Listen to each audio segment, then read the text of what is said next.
A millionaire sees a little black girl on the sidewalk, begging strangers for help, just to pay for her mom's surgery. Most people walk past, but something about her stops him cold. He gives her a single act of kindness, never imagining it will unravel a secret that could destroy everything he thought he knew.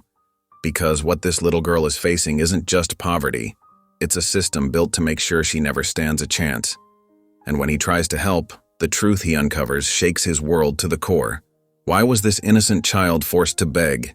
And what will he risk to make it right? Before we get into the story, comment below where in the world you are watching from today. And if you like this story, don't forget to subscribe.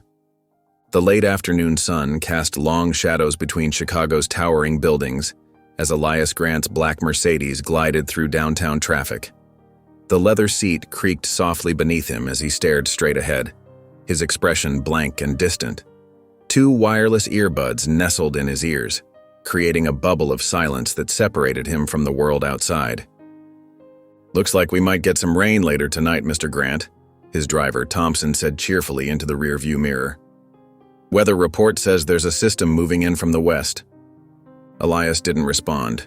He hadn't heard the comment through his carefully constructed isolation, and even if he had, he likely wouldn't have acknowledged it. His fingers absently tapped against his leather briefcase, his mind already on the next meeting, the next deal, the next acquisition. Through the crack in his window, the sounds of the city filtered in. Car horns, fragments of conversation, the rumble of the L train overhead, the familiar urban symphony of rush hour in the loop. The traffic light ahead turned red, and the car eased to a stop among the sea of vehicles heading home for the day. That's when something caught his eye. Under a rusted bus shelter on the corner, a small figure sat cross-legged on the concrete. It was a young black girl, couldn't have been more than 5 years old, bent over a piece of paper with intense focus. Her small hand moved quickly, making confident strokes with what appeared to be a stub of charcoal. Despite the worn state of her purple jacket and scuffed shoes, her clothes were clean and carefully maintained. Propped against the shelter's glass wall was a cardboard sign with neat lettering, $5 portraits. Help my mommy get surgery. What struck Elias most wasn't the sign's message. He'd seen countless appeals for help on these streets. It was the girl's demeanor. She wasn't calling out to passersby or holding up her sign. She simply sat there, drawing with complete absorption as if the act itself was more important than attracting customers. The traffic light changed, but they remained stuck as cars inches forward in the gridlock. Elias found his gaze drawn back to the young artist. Her small face was set in concentration, dark eyes focused entirely on her work. A strand of braided hair had come loose from her neat rows, and she absently tucked it behind her ear without breaking her rhythm. Something stirred in Elias's chest, an unfamiliar sensation he couldn't quite name. He watched as a businessman hurried past the shelter without a glance, his polished shoes clicking on the sidewalk. The girl didn't look up. She just kept drawing, her charcoal moving in sure, steady strokes. Without fully understanding why, Elias reached up and removed his earbuds.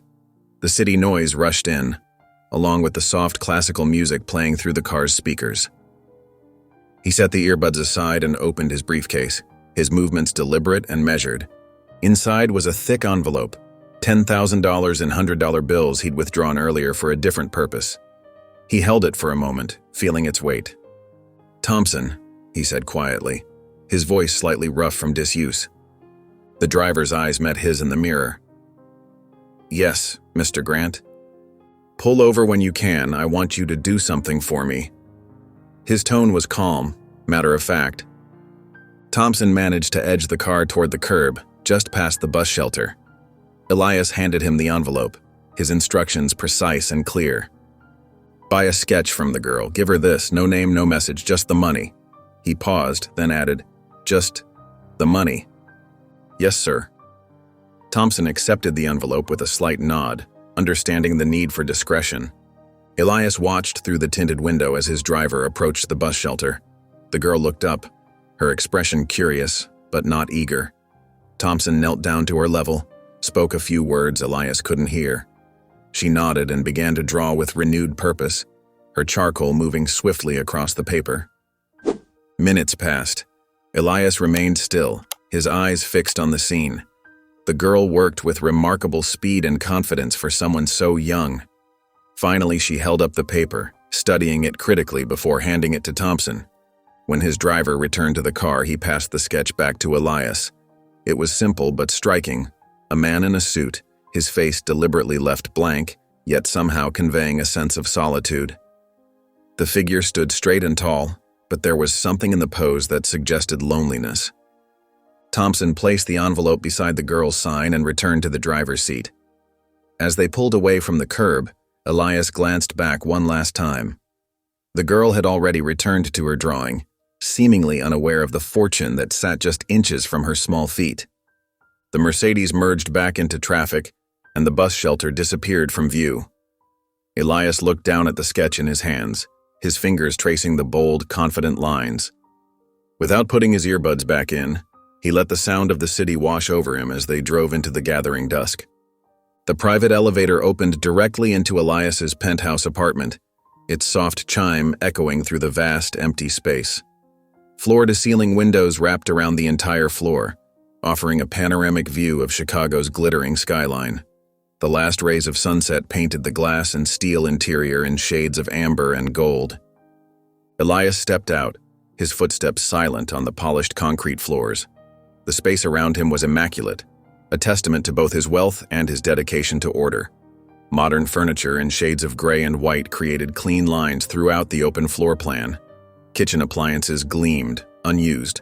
A collection of awards and accolades gathered dust on floating shelves. A note sat on the kitchen island, written in his personal assistant's precise handwriting. Tomorrow's schedule confirmed. Car arriving at 7 p.m. for the Thompson Foundation networking event. Suit pressed and ready. He barely glanced at it as he passed.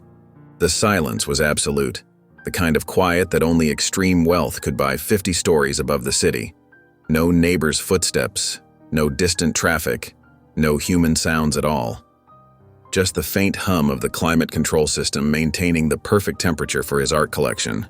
His private art room beckoned from the east wing of the penthouse.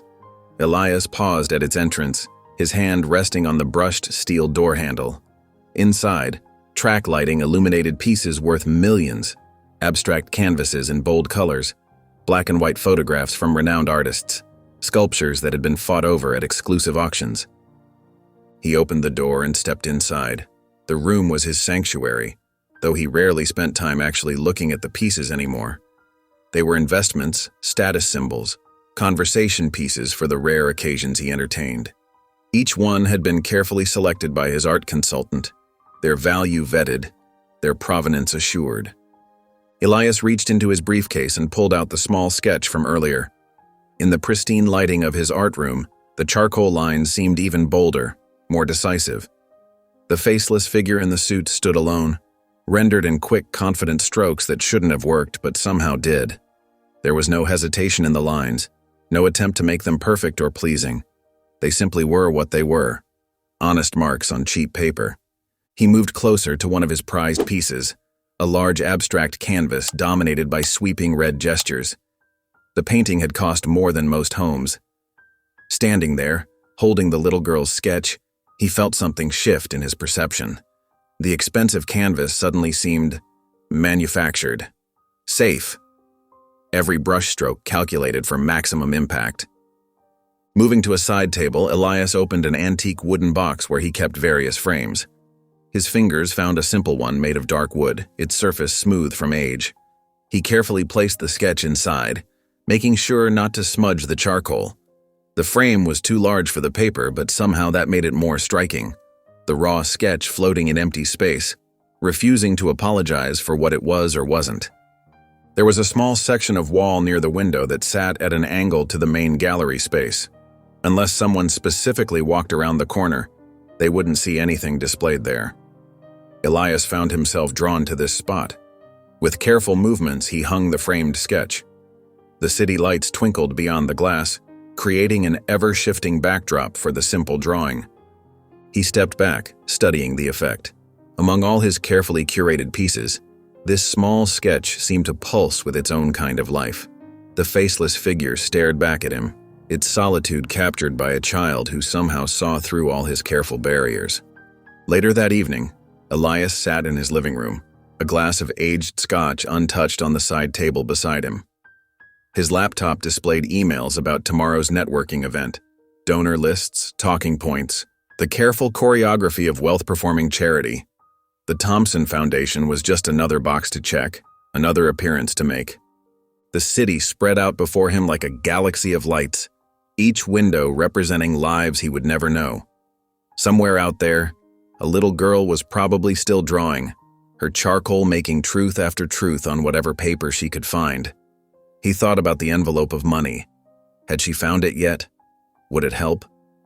Or would it disappear into the vast machinery of medical bills and systemic barriers? His earbuds sat in their charging case on the coffee table. Usually, by this time of night, they would be firmly in place, creating his preferred bubble of isolation. But tonight, he left them where they were. Instead, he listened to the subtle sounds of his expensive home, the whisper of the air conditioning, the faint hum of electronics, the occasional ping of metal and glass adjusting to the night's cooling temperatures. The scotch caught the city lights, amber liquid turning to liquid gold. Elias picked up the glass but didn't drink. Tomorrow, he would put on an expertly tailored suit and play his role at the foundation event. He would shake hands, make appropriate comments, write the expected checks. But tonight, he sat in his quiet tower and let himself feel the weight of a child's simple honesty hanging on his wall. The afternoon sun streamed through the penthouse windows, casting long shadows across the polished floors. Servers in crisp black uniforms weaved through clusters of guests, offering champagne and artisanal hors d'oeuvres. The carefully selected jazz playlist provided the perfect backdrop, present enough to fill silence, subtle enough to allow conversation. Elias stood near the floor-to-ceiling windows, holding a glass of sparkling water that looked like champagne. He'd perfected the art of appearing engaged while remaining distant, nodding at appropriate moments as a startup founder detailed his latest blockchain innovation. His personal assistant, Sarah, guided another small group through the art collection. Her voice carried across the space, practiced and professional. This piece was acquired at the Venice Biennale last year. The artist's exploration of digital isolation in modern society sparked quite a conversation in the European market. The guests murmured appreciatively, their reactions as carefully curated as the collection itself. They were a mix of tech entrepreneurs, venture capitalists, and artists, all selected to create the right atmosphere of success and cultural sophistication. Carter Vale appeared at Elias's side, clapping him on the shoulder with familiar ease. They'd known each other since college, back when Elias was just another brilliant kid with big ideas. Now Carter was one of his biggest investors, and their friendship had evolved into something more complex. "Quite a turnout," Carter said, his smile practiced and perfect. "The Thompson Foundation people seem impressed, though I heard Patricia Thompson asking about your commitment to local artists." He chuckled, taking a sip of his whiskey. "As if you need to prove anything to them." Elias gave a non-committal shrug. "The foundation does good work. When it's not trying to reshape the entire tech industry in their image," Carter replied. "But hey, it's your party." A burst of laughter drew their attention. A group had wandered into the corner where Ava's sketch hung in its simple frame. They were young tech founders, the kind who measured success in funding rounds and media mentions. "Is this some kind of statement piece?" one of them asked, adjusting his designer glasses. Carter's eyebrows rose as he noticed the sketch for the first time. He moved closer, studying the simple charcoal drawing with an expression of bemused confusion. "Since when do you invest in sidewalk art?" The question hung in the air, wrapped in layers of unspoken meaning. Elias felt the weight of eyes on him, waiting for his response, for him to join in the subtle mockery or explain it away as some clever commentary on modern art values. He said nothing. The moment passed. The group moved on to the next piece, their attention easily drawn to a large canvas with an impressive price tag. Carter lingered for a moment longer, giving Elias a look that mixed concern with something else, disappointment perhaps or warning. The party continued its careful choreography. Elias made his rounds discussing investment opportunities and market trends, but his attention kept drifting to that corner, to the simple frame that held something real among all the calculated displays of wealth. It was during a conversation about artificial intelligence ethics that he noticed. The frame was empty. The sketch was gone. A cold sensation settled in his chest. He excused himself and moved through the crowd, maintaining his composed exterior while his mind raced. The frame hung perfectly straight, but the space within it was vacant, like a missing tooth in an otherwise perfect smile. Something white caught his eye, a note folded and tucked into the bottom corner of the frame. He removed it carefully, unfolding the crisp paper to reveal neat handwriting. "This doesn't fit your collection." Elias turned and walked to his office, his movements measured and deliberate. The security monitors lined one wall, displaying various angles of the penthouse. He rewound the footage, scanning through the afternoon's events until he saw it. Frank, his head of security, approaching the sketch during a quiet moment. The camera caught his expression of distaste as he removed the drawing from its frame, folded it, and slipped it into his pocket before walking off screen. Frank had been with him since the early days of his company, a former police officer who'd helped build his security protocols from the ground up. He trusted Frank with his safety, his privacy, his reputation. Until now. Elias found him in the security office, monitoring the party through the camera feeds.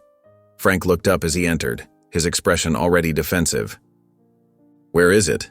Elias asked, his voice quiet but firm. Frank leaned back in his chair, crossing his arms. "The sketch? Come on, Elias. You're letting a street kid represent your legacy?" He gestured at the monitors showing the party. "These people expect certain things from you. That drawing, it sends the wrong message."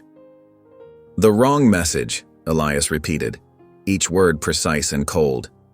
"Look, I've been protecting your interest for years. That's my job. Sometimes that means making judgment calls about what belongs in your world and what doesn't." Frank's tone was reasonable, paternal almost. "I threw it away, it's better this way." Elias studied him for a long moment, seeing clearly for the first time all the small ways Frank had shaped his isolated world, all the judgment calls that had gone unquestioned. "You're fired." Frank's expression shifted from confidence to disbelief. "What?" "Clear out your office. Security will escort you out." Elias turned to leave, then paused. "And Frank? If that sketch isn't on my desk by morning, I'll make sure every private security firm in Chicago knows exactly why you were terminated." He left Frank sputtering protests and returned to the party. The jazz continued to play, glasses clinked, conversations about market disruption and social impact floated through the air. Everything looked exactly the same, but the careful illusion of his curated world had cracked, revealing glimpses of something uglier underneath. Carter caught his eye from across the room, raising his glass in a question. Elias turned away, moving through his guests like a ghost at his own gathering, the empty frame in the corner drawing his gaze again and again as the party carried on around him. The morning light crept through Elias's bedroom windows, accompanied by the insistent buzz of his phone. Notifications flooded his screen, news alerts, social media mentions, and urgent messages from his PR team. He sat up slowly, his usual morning routine disrupted by the growing cascade of digital chaos. A video clip from yesterday's party had surfaced online. The footage, likely captured on someone's phone, showed the group of tech entrepreneurs laughing at Ava's sketch. The camera panned to Elias's stone-faced silence, then cut to the empty frame. The comments section exploded with speculation and criticism. Marcus Chen, a former product manager who'd left the company 2 years ago, had posted a scathing thread. "No black leadership, no black art. What's new? 7 years at Grant Technologies, and I watched talented minorities get passed over again and again. The removed sketch? Just another symptom of a deeper problem." Elias scrolled through his feed, watching as the story gained momentum. More former employees joined the conversation, sharing their experiences. Someone had dug up photos from company events, board meetings where every face was white, executive retreats that looked like country club gatherings. Each image added fuel to the growing fire. His phone rang. Sarah, his assistant, was already in crisis management mode. "I've got draft statements from PR," she said, skipping the usual morning pleasantries. "They've prepared 3 options. One acknowledges systemic issues and promises change. Another focuses on your personal growth journey, and the third—" "No," Elias interrupted, his voice quiet but firm. "Elias, we need to get ahead of this. The Thompson Foundation is wavering on their partnership, and Carter's been calling non-stop. If we don't shape the narrative—" "I didn't start this for praise," he said, staring out at the Chicago skyline. "I just like the drawing." "This isn't about the drawing anymore," Sarah pressed. "This is about your company's image, your legacy. Let us help you fix this." Fix this. The words echoed in his mind. Wasn't that what Frank had tried to do? What everyone around him always tried to do? Maintain the carefully constructed image of success and sophistication, sweep away anything that didn't fit? "No statements," he said finally. "No PR spin, just let it be." Sarah's silence spoke volumes. When she spoke again, her tone was carefully neutral. "What should I tell the board?" "Tell them I'll be unavailable today." He ended the call and walked to his private art room. Morning sunlight streamed through the windows, illuminating millions of dollars worth of carefully curated pieces. His gaze fixed on the empty frame in the corner. Frank had returned the sketch as ordered, leaving it on Elias's desk in a plain manila envelope. Now it sat in Elias's safe, protected but hidden, just like everything else that didn't fit the expected narrative. He stood before the empty frame, thinking about the little girl under the bus shelter. Her focus as she drew, her dignity in the face of need. No performance, no carefully crafted image, just truth on paper. The city sprawled below his penthouse windows, a maze of streets and stories he'd spent years floating above. He took out his phone and pulled up the map, finding the intersection where he'd first seen Ava. The marker blinked on his screen, a digital pin in a real world he'd kept at arm's length. Moving to his closet, Elias pulled out a plain gray hoodie, something he usually wore only during his rare visits to the gym in his building. He put it on, grabbed his phone and wallet, and headed for the private elevator. The security desk in the lobby was staffed by a new face. Frank's replacement hadn't been hired yet. The guard looked up, startled to see Elias dressed so casually and heading for the main doors. "Sir, would you like me to call your car?" "No," Elias said, pulling up his hood. "I'm walking." He stepped out onto the sidewalk, immediately enveloped by the city's rhythm. People rushed past, absorbed in their own worlds. No one gave him a second glance. Just another figure in a hoodie, anonymous in the urban flow. The walk would take about 40 minutes according to his phone. Elias couldn't remember the last time he'd walked this far in the city. The sounds and smells hit him with unexpected intensity. Coffee from corner cafes, exhaust from buses, fragments of conversation in multiple languages. His phone buzzed continuously in his pocket. Carter, the board, PR teams, reporters, all demanding responses, explanations, solutions. He ignored them all, focusing instead on the city around him. The same city where, not far from his climate-controlled tower, a little girl sat drawing portraits to help her mother. Block by block, he moved further from his usual territory. The buildings grew older, the streets less manicured. He passed small businesses with hand-painted signs, apartment buildings with window air conditioning units humming in unison, corners where elderly men played chess on folding tables. This was the city that existed beyond his curated view, beyond the sanitized paths between his penthouse and the usual rotation of upscale restaurants and exclusive clubs. This was where Ava lived, where she drew her truth in charcoal on scrap paper. He approached the intersection, his steps slowing as the familiar bus shelter came into view. The rusted metal structure stood empty now, no small figure with charcoal and determination. But he kept walking, drawn forward by something he couldn't quite name, something that had started with a simple sketch and grown into a crack in his carefully constructed world.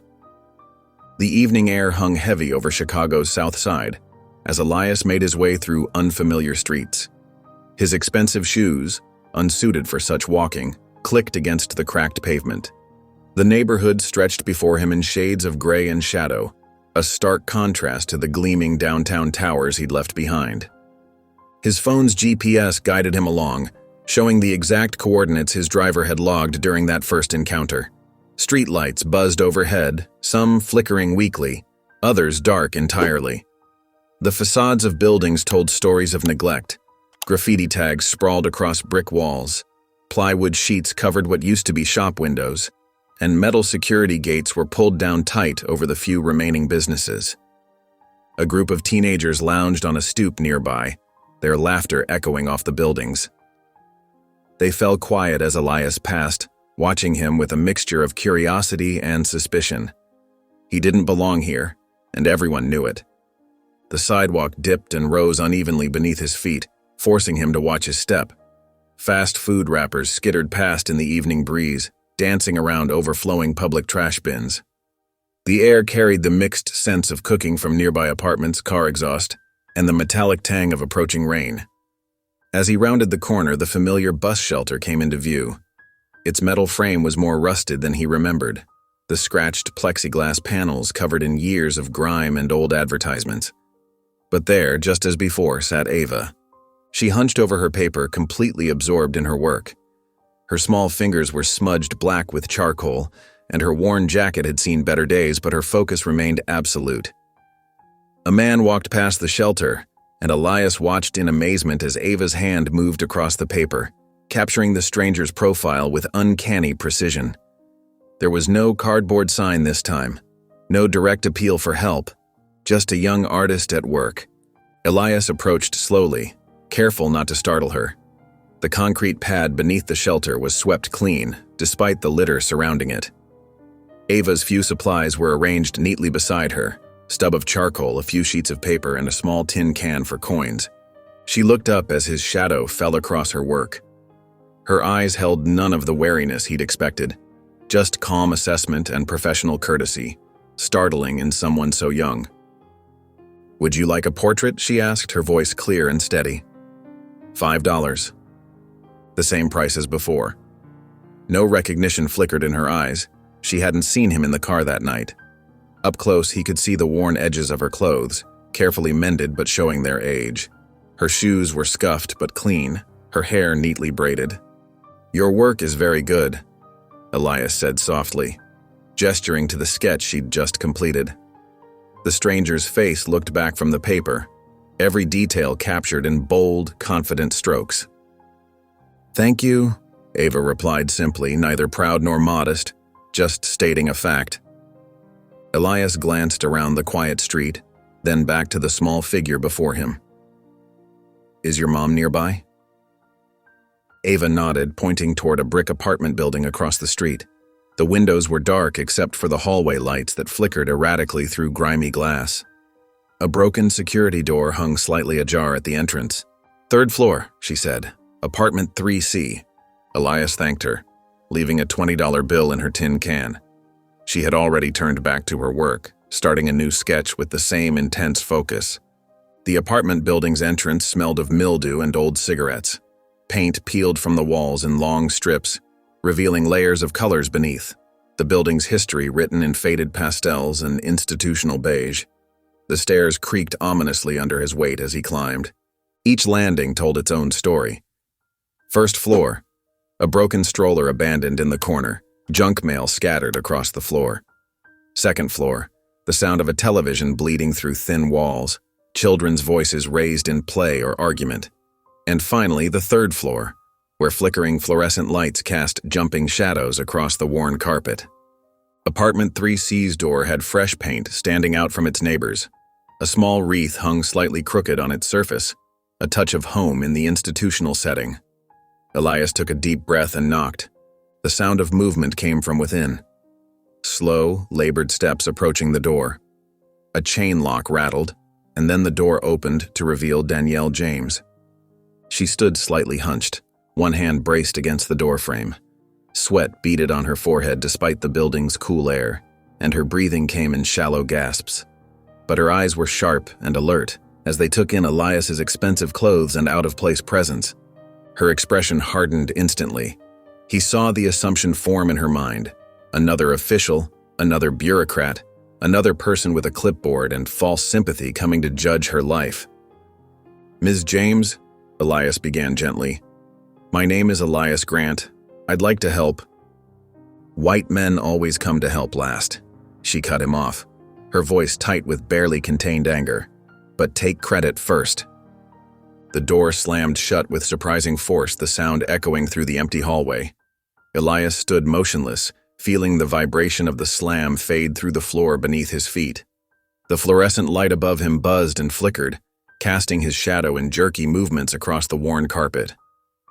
He turned and made his way back down the creaking stairs, each step accompanied by the weight of Danielle's words. The truth in them hung heavy in the air, following him down through the floors of lives so different from his own, lives he'd never had to consider before a small girl's drawing found its way into his collection. The black sedan idled quietly across from Danielle's apartment building, its tinted windows providing Elias a shield of anonymity. The evening had settled into that peculiar urban twilight, where streetlights competed with the last traces of natural light. He kept his gaze fixed on the third-floor window, where a dim lamp cast shadows through thin curtains. Movement caught his attention, not from the apartment but from another vehicle parked several spaces down the street. A black Ford Crown Victoria, deliberately unremarkable, yet somehow managing to stand out in this neighborhood. Two white men in cheap suits sat inside, their postures rigid and official. They weren't trying very hard to blend in, Elias noted. Every few minutes they would scribble something on clipboards, their eyes constantly scanning between Ava's building and the street. The sight stirred something uncomfortable in Elias's gut.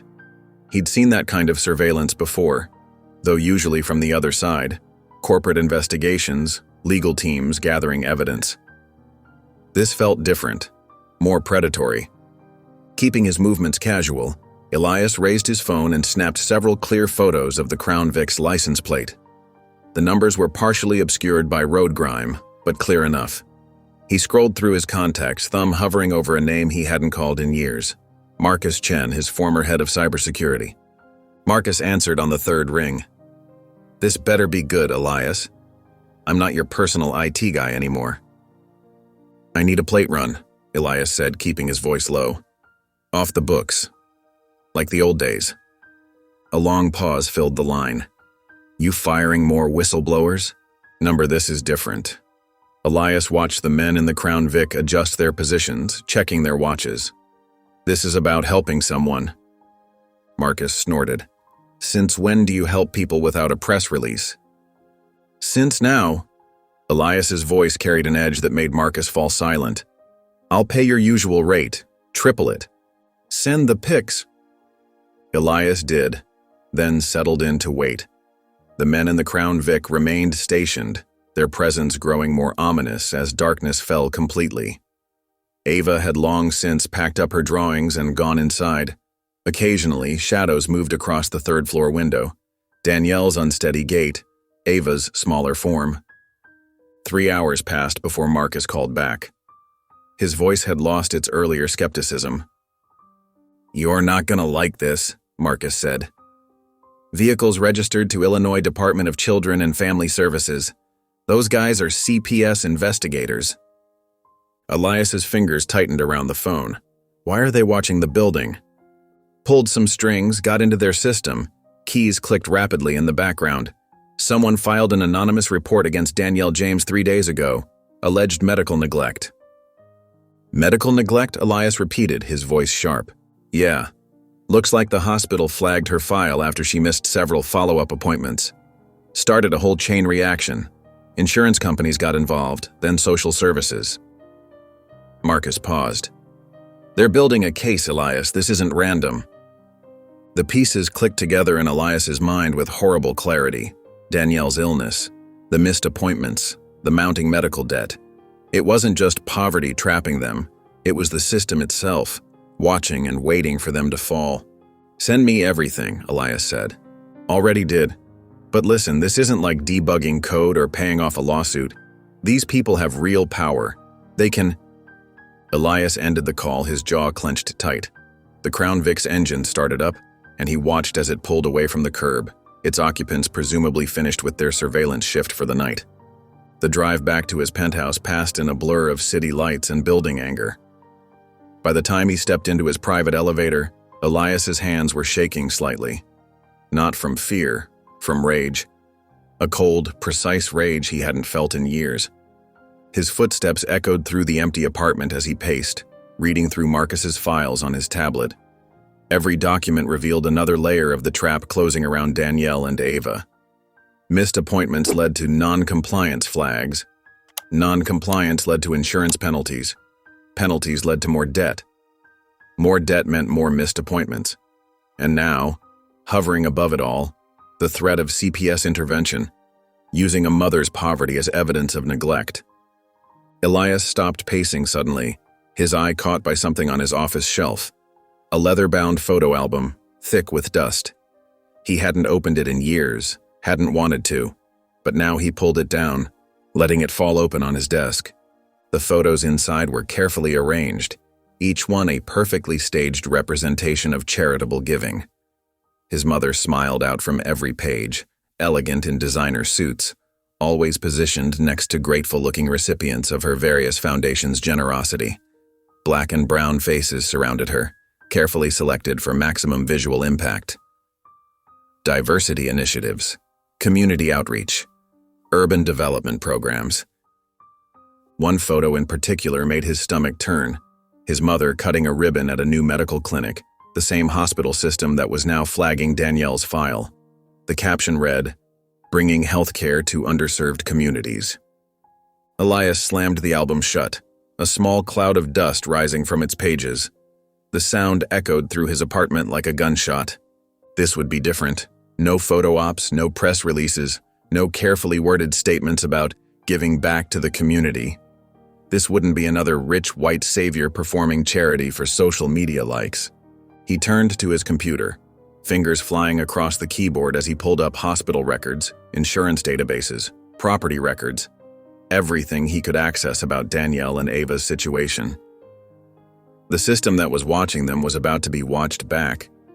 Elias worked through the night, building a clear picture of the machinery closing in around this small family. By dawn, he had a plan. It wouldn't be legal, strictly speaking. It wouldn't be public.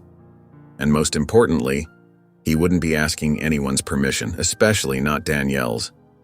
Sometimes, he realized, help had to come without congratulations, without credit, without even thanks. The sun rose over Chicago as Elias finally stopped typing, his eyes burning from hours of screen time. On his desk, the dusty photo album sat like an accusation of all the ways privilege performed care without providing justice. He picked it up and dropped it in his shredder, letting the machine turn decades of charitable performance into confetti. The morning sun cast long shadows across the cracked sidewalk as Elias approached Danielle's building again. This time, he wasn't alone. Dr. Sarah Chen walked beside him, her white coat pristine, a leather medical bag in one hand and a folder of forms in the other.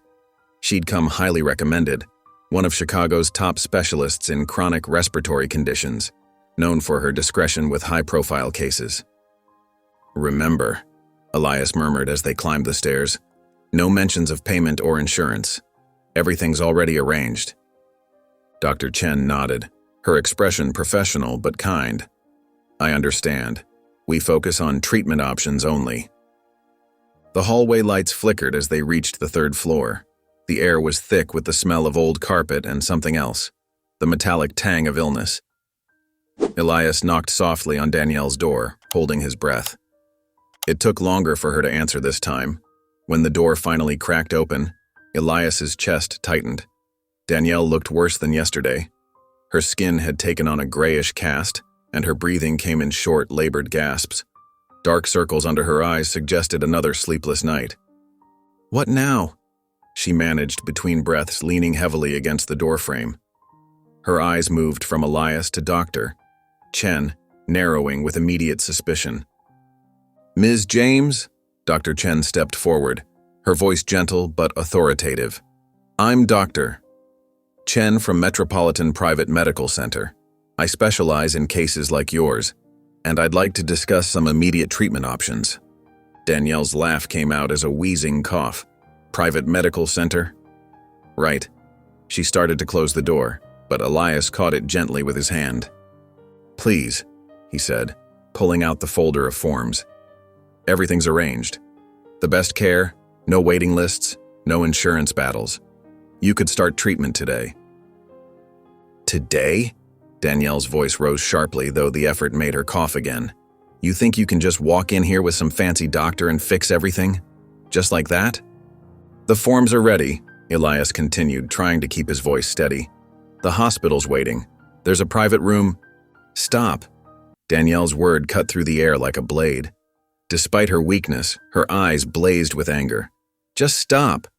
You think I don't know how this works? Rich white man finds a poor black family, swoops in to save the day? This isn't about— It's always about that." Her voice echoed in the narrow hallway.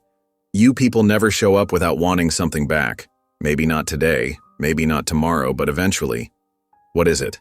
A heartwarming story for your next board meeting? Some photos for your foundation's website?" Dr. Chen stepped forward again, her expression urgent. "Ms. James, please.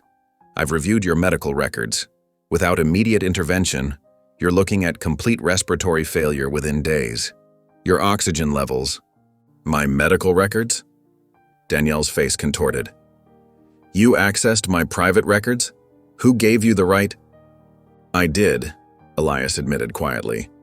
"To help—" "To help?" Danielle was fully shouting now, though each word seemed to cost her precious breath. "You violated my privacy, dug through my personal information, and now you're here with your private doctors and your forms thinking you can just buy your way into feeling better about yourself?" "This isn't charity," Elias insisted, but even to his ears the words sounded hollow. Danielle's laugh was bitter and breathless. "No? Then what is it?" "Because I've seen your type before. You show up with your solutions, your resources, your good intentions. But there's always a camera eventually, always a story, always some way to turn our pain into your redemption." Dr. Chen tried one last time. "Ms. James, please. Your condition—" "My condition is my business." Danielle straightened up with visible effort, her hand white-knuckled on the doorframe. "And my dignity isn't for sale. Not to hospitals that flag me for missing appointments they schedule during my work hours. Not to social workers who treat poverty like neglect. And certainly not to millionaires playing savior on their day off." The door slammed shut with surprising force, leaving Elias and Dr. Chen standing in the dim hallway. The sound of harsh coughing filtered through the thin walls, followed by what might have been crying. "She needs help," Dr. Chen said quietly, repacking her bag. "Whether she wants it or not, another few days like this?" Elias nodded, his throat tight. They descended the stairs in silence, each lost in their own thoughts. The morning sun seemed harsher now, highlighting every crack in the sidewalk, every piece of litter in the gutters. As they approached the waiting car, movement caught Elias's eye. Ava sat cross-legged on the sidewalk, her small fingers working quickly with a piece of charcoal. She didn't look up as they passed, didn't acknowledge their presence at all. But as Elias drew level with her, she silently held out a piece of paper. He took it carefully, studying the drawing as Dr. Chen slid into the car behind him. Ava's raw talent was evident even in this quick sketch. She'd captured her mother sleeping, every line conveying exhaustion and illness. A small oxygen mask covered Danielle's face, the tube disappearing off the page. Behind her head, drawn with careful precision, hung a clock showing 11:55. The details hit Elias like physical blows. The hollow of Danielle's cheeks, the way her hand clutched at sheets that seemed too thin, the slight blur around the edges that suggested the drawing was done from memory rather than life. When he looked up, Ava was gone, her charcoal and paper already packed away. The sidewalk where she'd sat was marked only by a few smudges of black dust, already being scattered by the morning breeze. In the back of his car, Elias held the drawing carefully as if it might crumble in his hands. Dr. Chen leaned over to look, her professional composure cracking slightly. "That's quite an artist," she said softly. "The oxygen mask. Children often draw what they're most worried about." Elias nodded, unable to speak. The clock in Ava's drawing seemed to tick in his mind. 11:55. Just minutes to midnight. A countdown he hadn't started, but now couldn't ignore. The setting sun painted Elias's penthouse in shades of amber as he paced across his office, phone pressed to his ear. His normally composed voice carried an edge of barely contained frustration. "This is unacceptable," he said, running a hand through his disheveled hair. "Danielle James needs immediate admission. I'm prepared to cover all costs as a private patient." The hospital administrator on the other end of the line cleared her throat. "I understand your concern, Mr. Grant, but Ms. James's case has been marked as non-urgent in our system. We have strict protocols." "Non-urgent?" Elias stopped pacing. She can barely breathe. Her oxygen levels are critically low. How is that non-urgent? "Sir, our triage system takes multiple factors into account. Ms. James's file indicates several missed appointments and inconsistent treatment history. These factors affect—" "Show me." Elias's voice went cold. "I want to see exactly how your system made this determination. Now." "Mr. Grant, our assessment protocols are proprietary. I'll have my lawyers there in 30 minutes unless you start explaining." The threat hung in the air, heavy with implied consequences. A long pause followed, filled only by the sound of typing.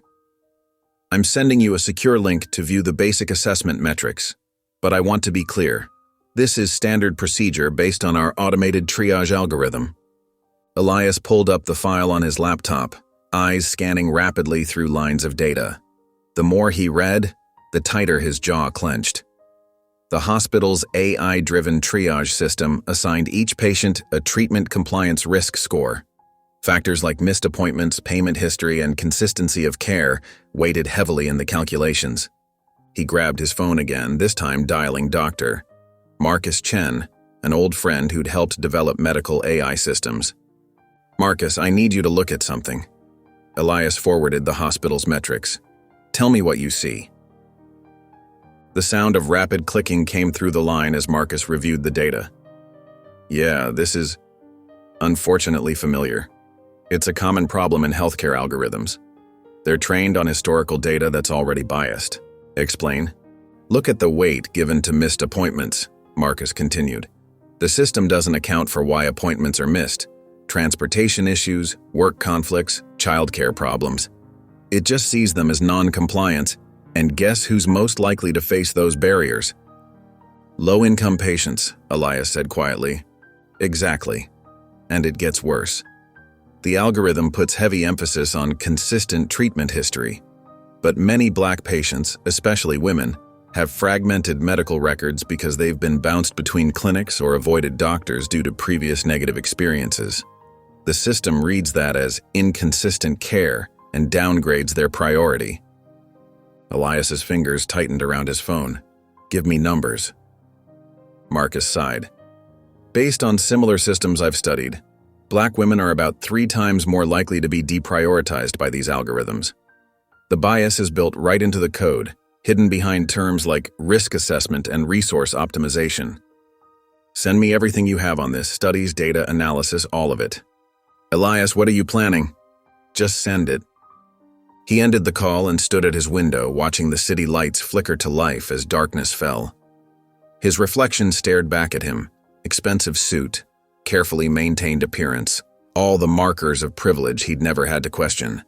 A text notification lit up his phone, a contact number from Marcus. "Sarah Martinez, former hospital data analyst. She's been trying to expose this for years." Elias dialed immediately. The voice that answered was cautious but determined. "Ms. Martinez, I understand you have information about the hospital's triage algorithm." "Who is this?" "Someone with resources who wants to help expose this system." A pause. "Meet me at the coffee shop on 43rd Street. 1 hour." The cafe was nearly empty when Sarah arrived, a woman in her early 40s with tired eyes and nervous hands. She sat across from Elias, studying him carefully.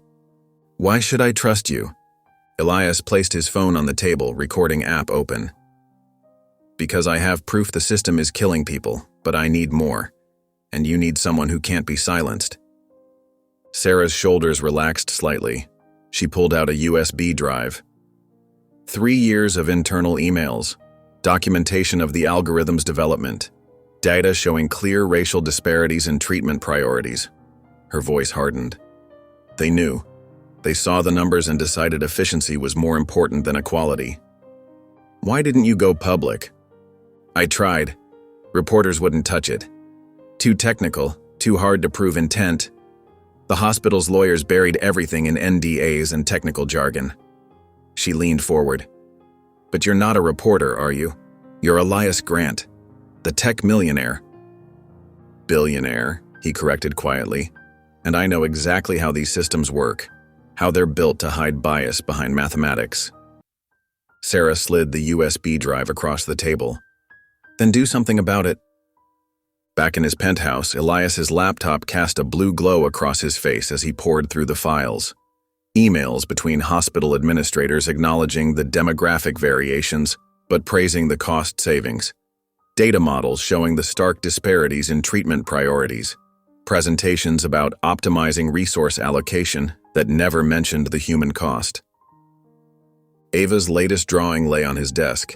Her mother sleeping, oxygen mask in place, the clock showing time running out. The raw truth of it struck him again. While hospitals debated algorithms and efficiency metrics, a little girl was watching her mother slowly suffocate under the weight of systemic bias. His eyes burned as he cross-referenced cases, compiled evidence, built the framework of an undeniable case. The clock on his laptop ticked past 2:14 a.m., but sleep was the furthest thing from his mind. They're going to hear this, he whispered to the empty room, to Ava's drawing, to all the patients who'd been reduced to risk scores and data points. The morning sun streamed through the floor-to-ceiling windows of Morrison & Beck, one of Chicago's most prestigious law firms. Elias sat at the head of a polished mahogany conference table, his laptop open and a thick folder of documents spread before him. The room held a tense energy as 5 senior partners listened to his presentation. The algorithm uses what they call treatment compliance risk scoring, Elias explained, his voice steady but charged with purpose. He pulled up a complex flowchart on the large screen behind him. On the surface, it looks like objective data analysis, but look deeper. He clicked through to the next slide, showing a series of patient outcomes sorted by demographics. The lawyers leaned forward, their expressions shifting from professional politeness to genuine concern. These are real cases from the past 3 years, Elias continued. Black women with identical symptoms and insurance coverage consistently received lower priority scores than white patients. The system flags missed appointments and gaps in treatment history as non-compliance, without considering systemic barriers to access. Margaret Chen, the firm's lead healthcare litigation partner, adjusted her glasses as she studied the numbers. And you have internal documentation confirming the hospital was aware of these disparities? Elias nodded and pulled out Sarah Martinez's USB drive. Complete email chains between administrators discussing the demographic variations in outcomes. They knew the algorithm was biased. They chose to ignore it because it saved money. Robert Walsh, a silver-haired partner known for his caution, cleared his throat. Mr. Grant, while the evidence is compelling, you're suggesting we take on United Memorial. They're backed by city contracts, insurance lobbies, and some of the most aggressive defense attorneys in the Midwest. I'm aware of the challenges, Elias replied, his tone unwavering. He pulled up another document, a bank statement showing his personal accounts. That's why I'm prepared to fund the entire case privately. No firm resources at risk. The room fell silent as the lawyers exchanged glances. James Morrison, the founding partner, spoke up. And you want to remain anonymous? That's unusual for a case of this profile. This isn't about me, Elias said firmly. It's about patients like Danielle James, who's being denied urgent care right now, because an algorithm decided her life was worth less than others. He projected Danielle's medical records onto the screen, along with the hospital's risk assessment scores.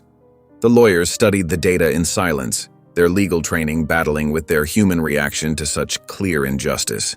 Dr. Patricia Reynolds, the firm's medical consultant, had been quiet until now. She stood up and walked to the screen, pointing to specific entries in Danielle's file. These oxygen readings, combined with her other symptoms, In any reasonable medical assessment, this would qualify as urgent care. She turned to face the room. The only reason it's not being treated as such is this algorithm. Margaret Chen was already taking notes, her expression focused. We could structure this as a class action. The statistical evidence alone, this could set precedent for healthcare discrimination cases nationwide. It's more than that, added David Martinez, the firm's civil rights specialist. This is about how technology perpetuates systemic racism under the guise of objective data. We could force every hospital using similar systems to review their algorithms. The energy in the room had shifted. Where there had been hesitation, now there was determination. Even Robert Walsh was nodding as he reviewed the documentation. We'll need to move quickly, Morrison said, already thinking strategically. The hospital will try to modify the algorithm as soon as they receive notice. We need to preserve the current version as evidence. Elias watched as the legal team transformed into action. Margaret Chen began outlining the initial filing strategy, while David Martinez started identifying potential class members. Dr. Reynolds was already calling medical colleagues who might serve as expert witnesses. One specific requirement, Elias interrupted their planning. The first demand in our notice needs to be immediate emergency treatment authorization for Danielle James. That's unusual for an opening filing, Walsh noted. We typically start with broader systemic demands. This isn't negotiable, Elias stated firmly. We can pursue the larger case, but Danielle gets treatment first. Today. Morrison studied Elias for a moment, then nodded. We can file for an emergency injunction alongside the main complaint. Given the medical evidence, we have grounds for immediate relief. The next few hours passed in a blur of legal strategy and document preparation. Elias watched as years of hidden bias were transformed into carefully worded legal arguments. The team worked with practiced efficiency, building a case that would be impossible to ignore. As the meeting wound down and the partners filed out to begin their assignments, a junior lawyer named Sarah Kim approached Elias. She'd been taking notes throughout the meeting, but now she seemed hesitant. Mr. Grant, she said quietly, I should mention, once we file, the media will start digging. They'll find out you're behind this. Your anonymity. It might not last. Elias stood by the window, looking out at the city sprawled below.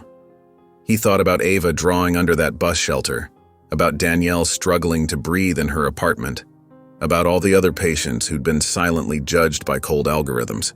He turned to face Sarah, his decision already made. Let them. The words hung in the air, carrying the weight of everything they would set in motion. Sarah nodded and left the room, leaving Elias alone with the scattered documents that would soon shake the foundations of an entire healthcare system. The evening sun cast long shadows through Elias's penthouse windows when his phone buzzed. The caller ID showed Marcus Chen, board chairman. His stomach tightened as he answered. Elias, have you seen the headlines? Marcus's usually measured voice carried an edge of panic. Opening his laptop, Elias found the Bloomberg article already trending.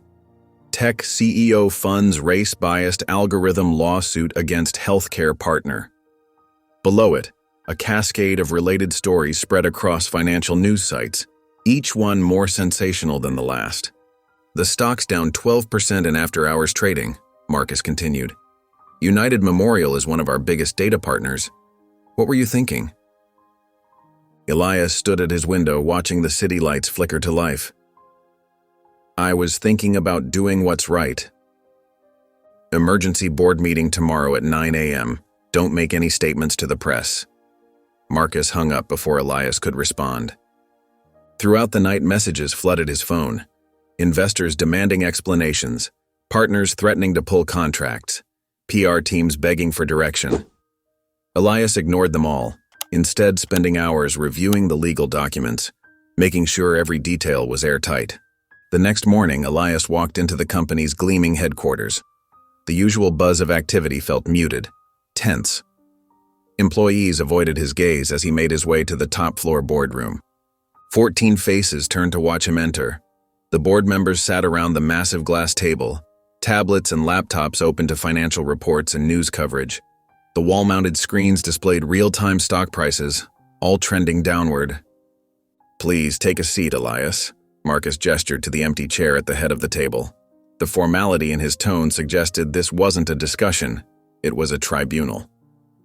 Let's cut to the chase. Jennifer Ross, head of their Asian Markets division, spoke first. This lawsuit isn't just attacking United Memorial, it's questioning the entire premise of algorithmic decision-making, our core business. No, Elias replied calmly. It's questioning the misuse of algorithms to perpetuate discrimination. There's a difference. A difference the market clearly doesn't appreciate, Robert Whitman, their CFO, cut in. He swiped through graphs on his tablet. We've lost nearly $1 billion in market cap since this news broke. Partners are calling about contract reviews. 3 major clients have already suspended data sharing agreements. The room erupted in overlapping voices, each board member adding their own concerns. Elias sat quietly, watching them argue about damage control and PR strategies. None of them mentioned Danielle or Ava or the countless others affected by these systems. This isn't just about market cap, he finally interrupted. We built this company promising to make systems fairer, more efficient. Instead, we're helping hide bias behind mathematics. Oh, spare us the social justice lecture. Carter Vale leaned forward, his perfectly tailored suit matching his sharp tone. You're not some crusading hero, Elias. You're the CEO of a publicly traded company with responsibilities to shareholders. Elias met his old friend's gaze. And what about our responsibility to the public, to basic human dignity? We serve the public by building profitable, stable businesses, Carter replied. You can't save everyone. You're not Robin Hood. The room fell silent, waiting for Elias's response.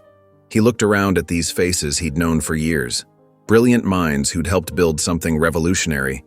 But somewhere along the way, they'd lost sight of why they started. Maybe not, Elias said quietly, but I can stop pretending to be someone I'm not. Marcus cleared his throat. Elias, we've prepared a statement announcing your temporary leave of absence while we address these concerns. You want me to step down? It wasn't a question. It's the sensible choice, Carter added. Take some time off, let this blow over. We'll handle the PR, settle with United Memorial quietly, and in 6 months… No. Elias's voice was firm. I won't step down, and we're not settling this quietly. The board members exchanged glances.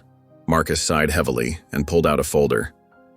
Then you leave us no choice. We're calling for an immediate vote on leadership change, as permitted by Article 7 of the company charter. One by one, they cast their votes. Elias watched as years of friendship and professional loyalty crumbled under the weight of profit margins and market pressure. The final tally was unanimous. 13 votes for removal with Elias's single vote against. We'll announce this as a mutual decision, Marcus offered. A dignified transition to focus on personal projects. Your equity package and benefits will remain intact. Elias stood slowly, gathering only his phone and the rolled-up sketch Ava had given him, the drawing that had started all of this.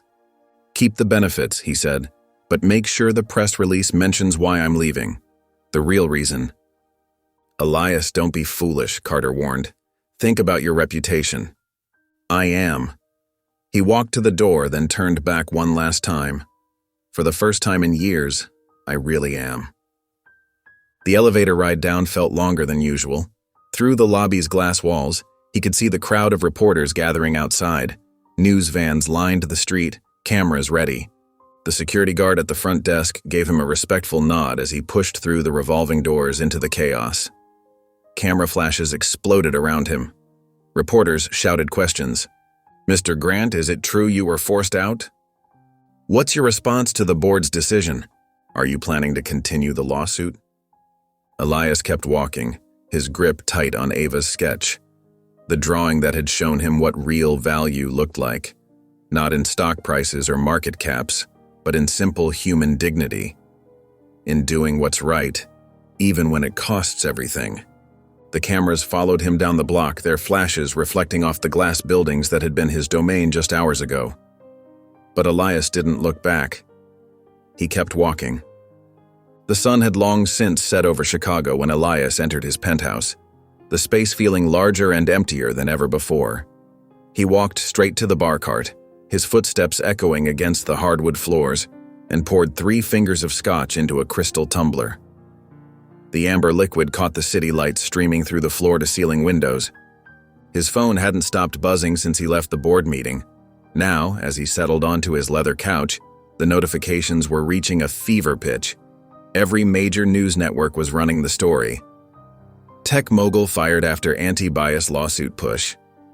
The headlines scrolled across his screen in an endless parade. CNBC, Grant Technologies CEO ousted following healthcare algorithm controversy. TechCrunch, breaking, Elias Grant steps down amid discrimination lawsuit drama. Bloomberg, market shock as Grant Tech Board forces founder exit. Social media was even more chaotic.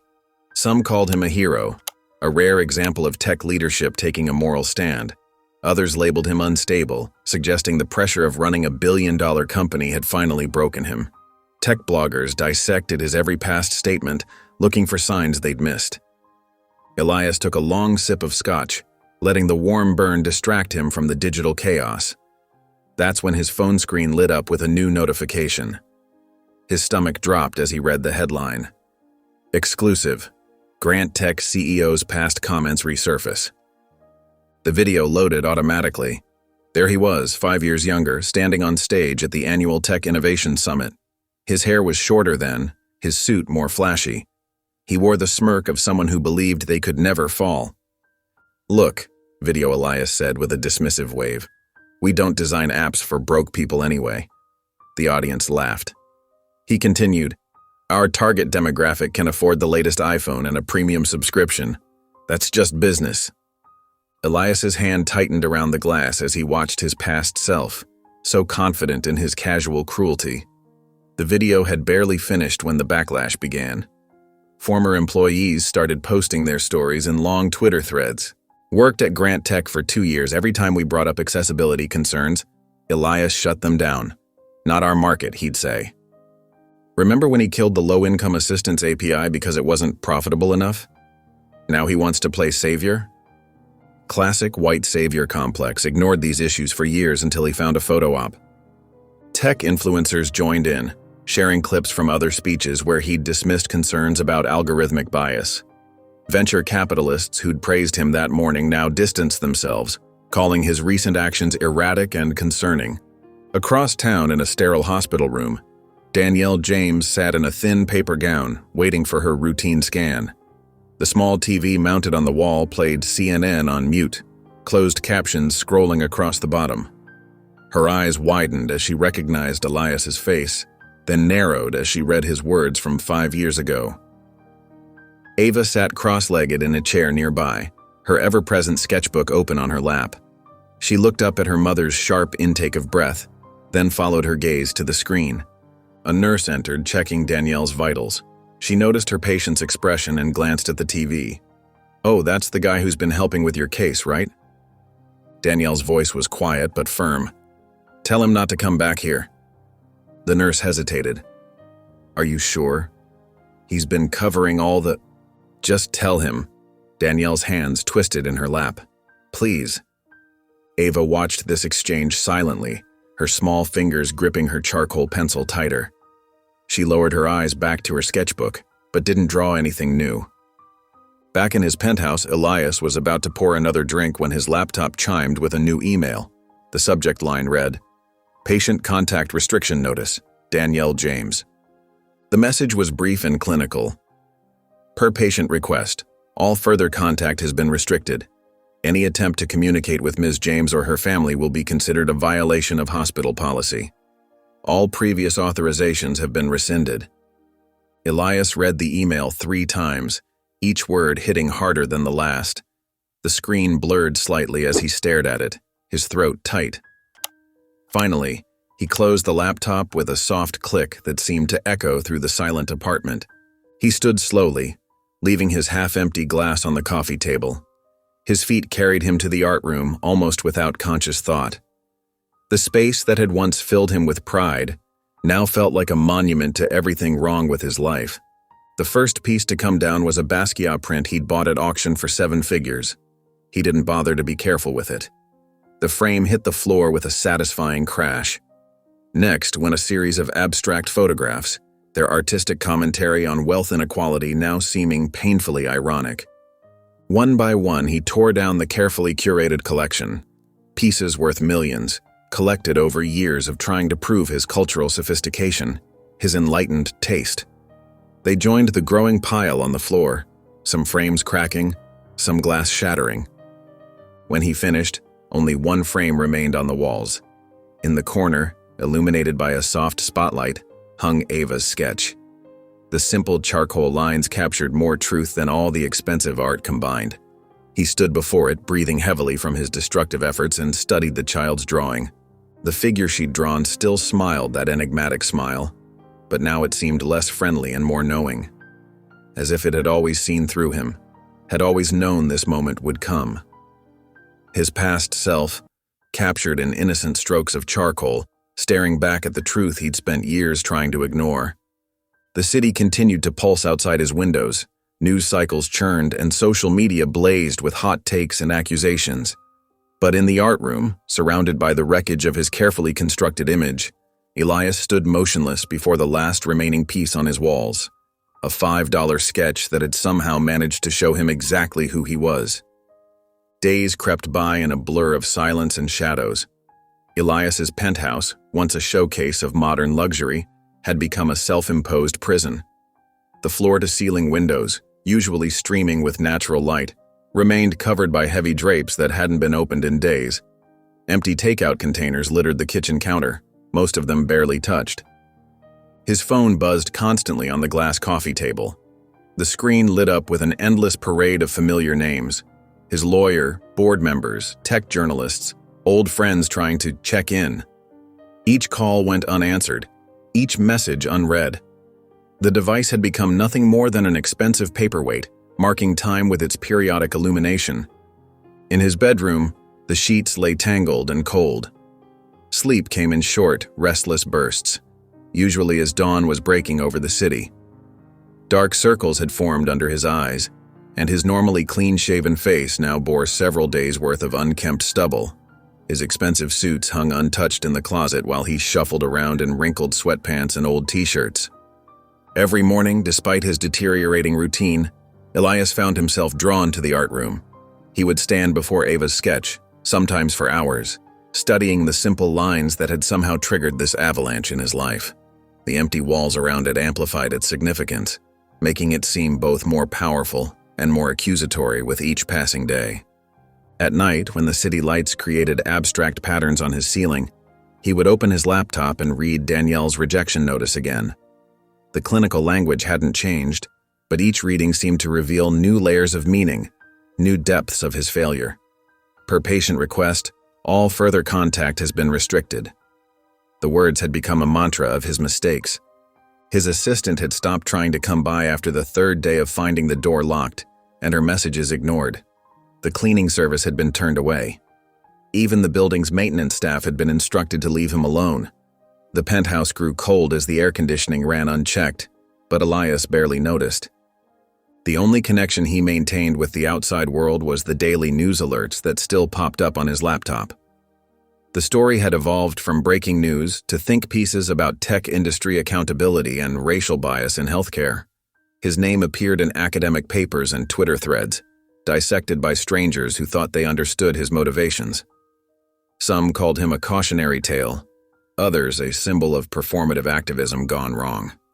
On the 10th day of his self-imposed exile, the intercom buzzed.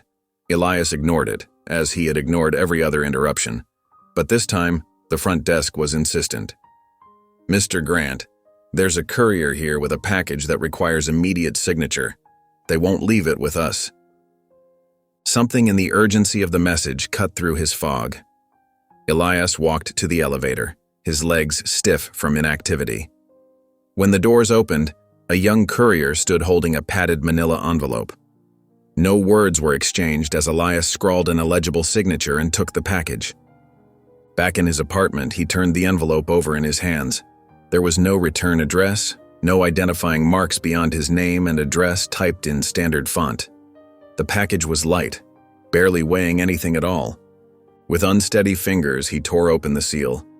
Inside was a single sheet of paper, carefully protected by a layer of tissue paper. As he unfolded it, his breath caught in his throat. It was a drawing, done in the same raw, honest style he'd come to recognize. But this time, the subject was himself. Ava had captured him exactly as he was now, tired, disheveled, with messy hair and stubble shadowing his jaw. His eyes in the sketch were hollow, haunted by something deeper than mere fatigue. She had drawn him sitting alone in a dark room, the space around him empty, except for a single framed picture on the wall.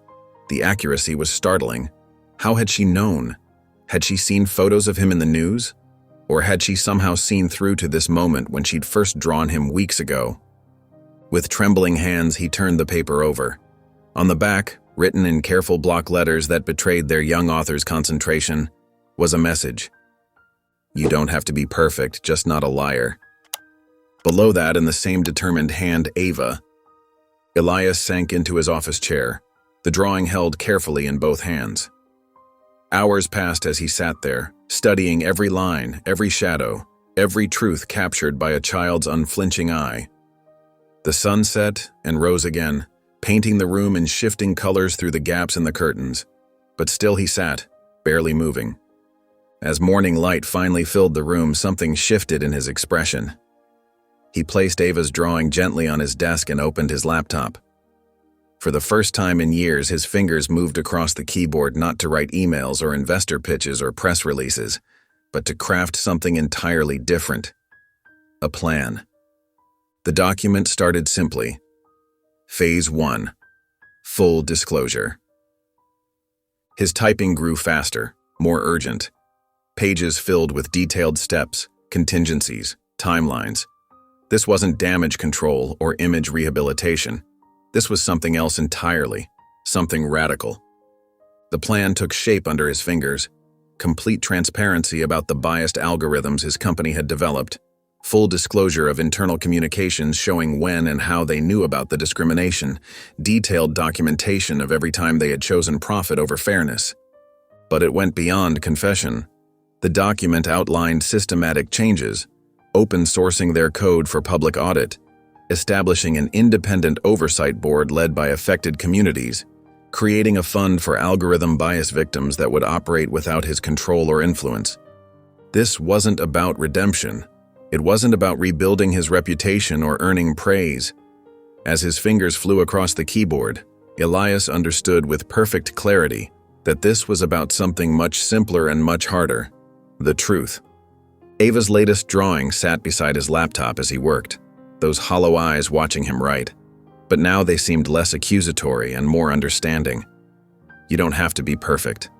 Just not a liar. The words echoed in his mind as the plan took shape. Each bullet point another step away from who he had been and toward something else entirely. The wheels were beginning to turn.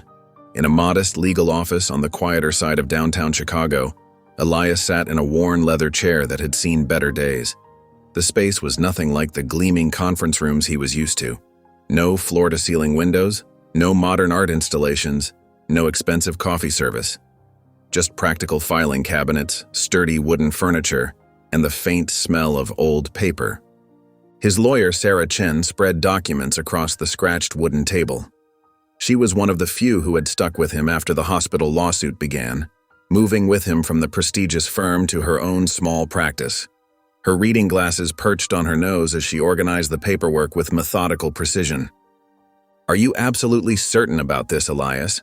Sarah asked, not for the first time. "Once we file these transfers, there's no taking it back. The voting rights will be permanently redirected." Elias nodded, his expression calm despite the magnitude of what he was about to do. He wore a simple black sweater and slacks. No tie, no expensive watch, nothing of the tech CEO uniform he'd hidden behind for so many years. "I've never been more certain," he said, picking up the pen. His signature flowed across page after page, each stroke transferring more of his power away. The independent equity group he'd chosen specialized in developing ethical AI and anti-bias technology. They had a proven track record of challenging discriminatory systems, not just talking about them at conferences.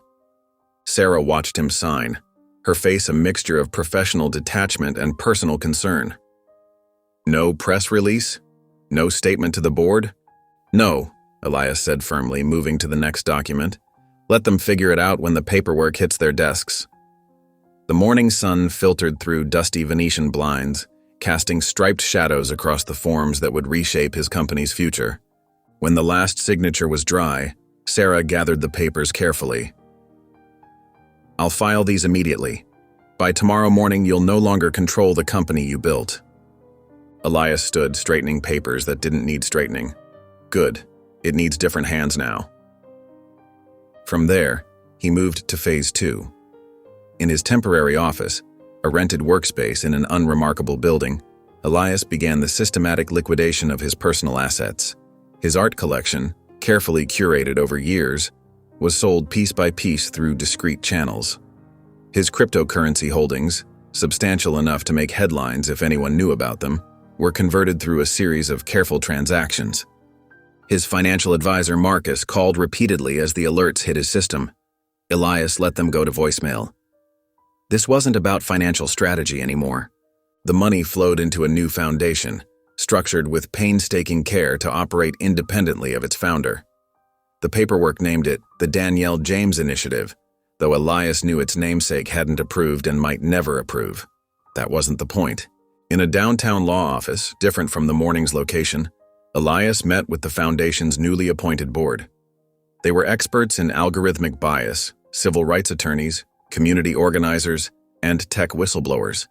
Not a single familiar face from his old corporate world.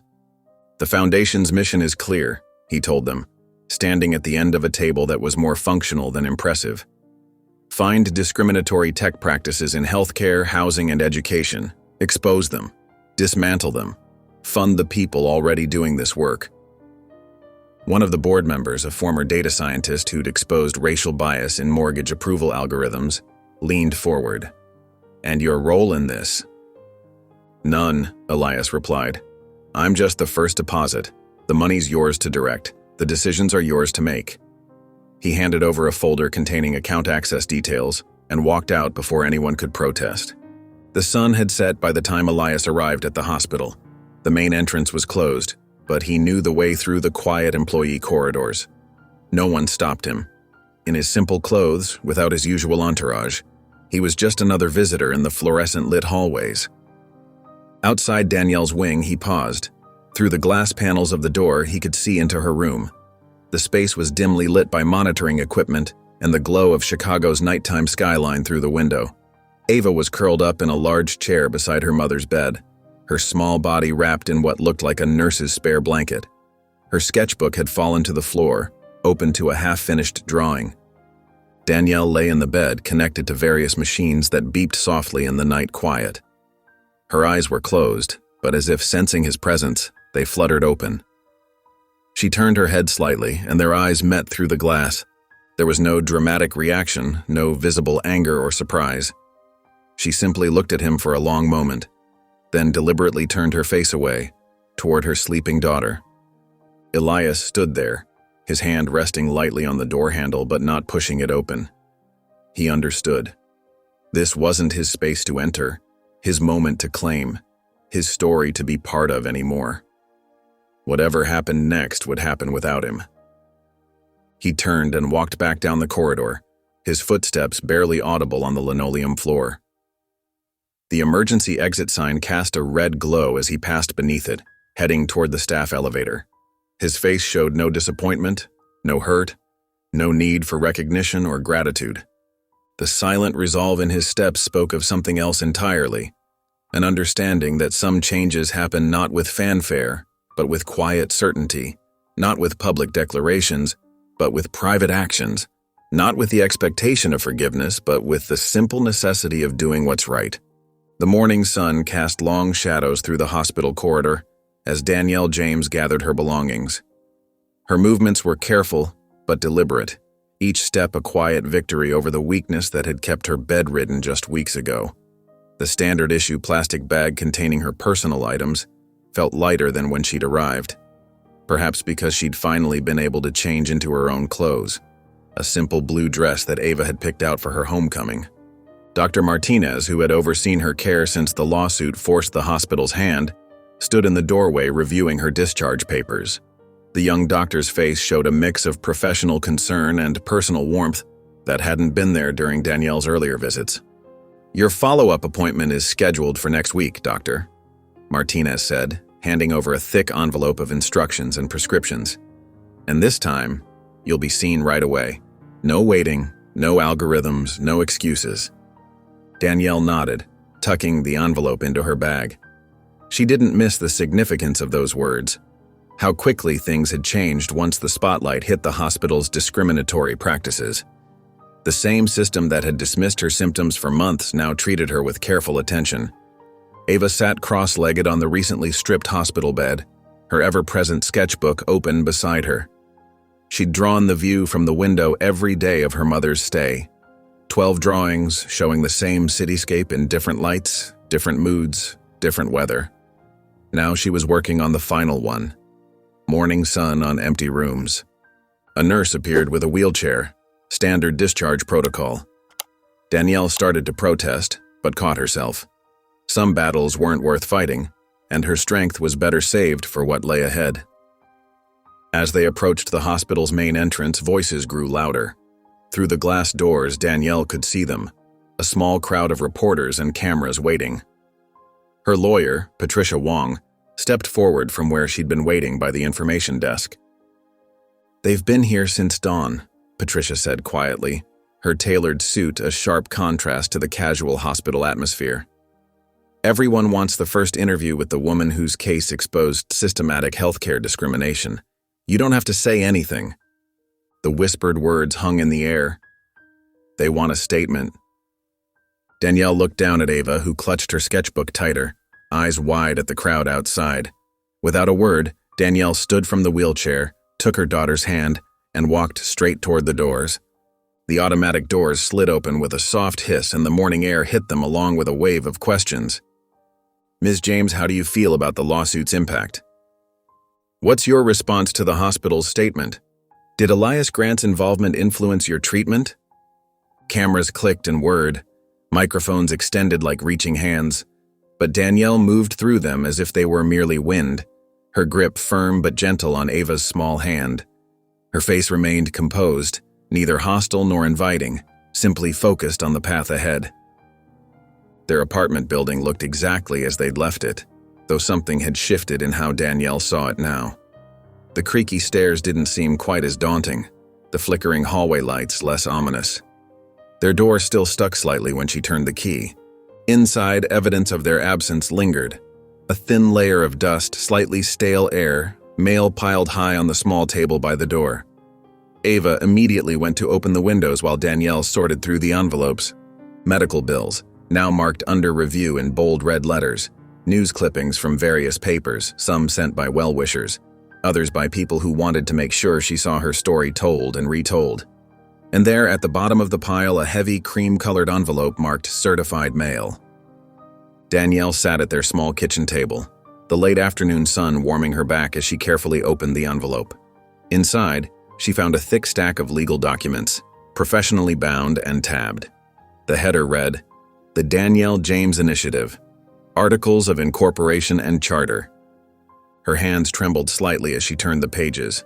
Financial statements showing funds that made her head spin, organizational structures, mission statements, board member nominations. All of it, every single piece listed her name as the foundation's owner and primary director. A single note fell from between the pages, handwritten on plain white paper. "This is yours. Do what I couldn't." She recognized the handwriting from the hospital forms he'd tried to give her that day at her door. Elias Grant's final message wasn't an apology or an explanation. It was a transfer of power. Hours passed as Danielle read every document, every clause, every detail. The sun set, and Ava turned on the kitchen light, quietly making them both sandwiches, a skill she'd learned during her mother's worst days. They sat together at the table, Ava's legs swinging slightly in her chair as she watched her mother read. The little girl's fingers were smudged with graphite from drawing, but she hadn't touched her sketchbook since they got home. Instead, she studied her mother's face with the same careful attention she usually gave to her subjects. "Mama," Ava said finally, her voice small but clear in the quiet apartment. "Will the man ever visit again?" Danielle looked up from the papers, meeting her daughter's eyes. The question hung between them, heavy with unspoken meaning. Ava had seen more than she let on. The man in the car, the arguments at the door, the silent watching through hospital windows. For a long moment, Danielle didn't answer. She looked back at the documents, at the power being placed in her hands, at the chance to change the very systems that had nearly broken them. Then she turned to her daughter, her voice gentle but firm. "He doesn't need to." The next morning, sunlight streamed through their freshly cleaned windows as Danielle sat at the table again. She'd slept better than she had in months, her body finally beginning to heal, her mind clearer than it had been in weeks. The board acceptance forms lay before her, crisp and official. Her signature would make it all real, the foundation, the mission, the responsibility. She read each page again, though she'd memorized them the night before. Then, with steady hands, she signed her name. The pen moved smoothly across each designated line, each stroke an acceptance of the task ahead. When she finished, she picked up a red pen and circled one item in the program priorities list. Priority Program: Algorithmic Bias in Pediatric Care. Spring arrived in Chicago with gentle warmth and new beginnings. The morning sun painted long shadows across the sidewalk as Ava clutched her worn art folder close to her chest. At 6 years old, she was still small for her age, but she carried herself with a quiet confidence that made her seem older. The Southside Arts Center stood before her, its red brick facade freshly restored and windows gleaming. The building had been empty just months ago, another abandoned space in a neighborhood that had seen too many closures. Now it hummed with possibility, though few knew about the Danielle James Initiative's role in its revival. Danielle adjusted Ava's yellow cardigan, smoothing invisible wrinkles. "You ready, baby?" she asked, her voice steady despite the emotion in her eyes. She looked healthier now, her cheeks fuller, her breathing easy and regular. Ava nodded, her fingers tracing the edges of her folder. Inside were dozens of sketches, faces caught in quiet moments, city scenes drawn from bus stops and park benches, detailed studies of hands and eyes. Each piece told a story, captured a truth that went beyond simple representation. The center's double doors opened smoothly, revealing a bright interior that smelled of fresh paint and new beginnings. Other children were already arriving, their voices echoing off high ceilings and polished floors. Some carried proper art supplies, pristine sketchbooks and organized pencil cases. Ava's folder was held together with tape, her charcoal stubs carefully wrapped in tissue paper, but she held it like a treasure. A young teacher with kind eyes greeted them at the registration desk. "Welcome to the Youth Arts Program. I'm Ms. Rodriguez." She smiled warmly at Ava. "Are those your drawings? Would you like to show me?" Ava carefully opened her folder, revealing her latest works. Ms. Rodriguez's eyes widened as she flipped through them. "These are remarkable," she said softly, looking up at Danielle. "Has she had any formal training?" "No," Danielle replied, her hand resting protectively on Ava's shoulder. "She just sees things her own way." Ms. Rodriguez nodded, understanding the weight of those words. "Well, we're so glad to have you here, Ava. Why don't we take a look around? The other students are gathering in the main gallery." They walked down wide hallways lined with student artwork. Each piece had a small card beside it with the artist's name and age. Watercolors, collages, and charcoal sketches transformed the institutional space into a celebration of young creativity. Ava absorbed everything silently, her eyes moving from piece to piece. She noticed how the light fell differently on each work, how some drawings seemed to change depending on where you stood. Her fingers itched to capture these new observations. As they approached the end of the main hallway, something made Ava stop mid-step. There, hanging alone on a feature wall, was a familiar piece of paper in an elegant frame. Her heart seemed to skip as she recognized the simple lines, the suggestion of a suit. the faceless figure she'd drawn that night under the bus shelter. The $5 portrait looked different here. Not better, but honored somehow. The frame didn't overwhelm the raw simplicity of the sketch. Instead, it seemed to say, "This matters. This is worth preserving." A small brass plaque beneath the frame caught the morning light. "The Beginning," in honor of untrained brilliance. Gifted by an unnamed artist.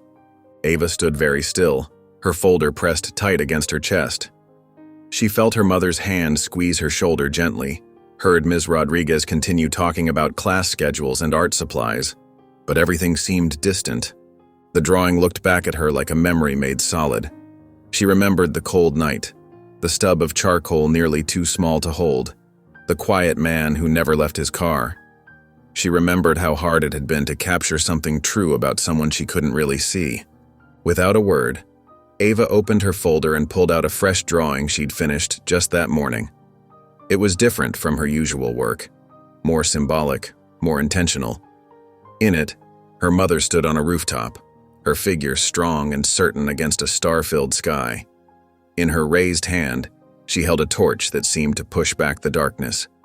Her smile was exactly as Ava saw it every morning, determined, gentle, undefeated. Ms. Rodriguez noticed Ava moving toward the suggestion box mounted near the gallery entrance. "Oh, do you have an idea for the center?" she asked kindly. Ava nodded, carefully folding her drawing to fit through the slot. Before she slipped it in, she added 5 words at the bottom in her careful printing.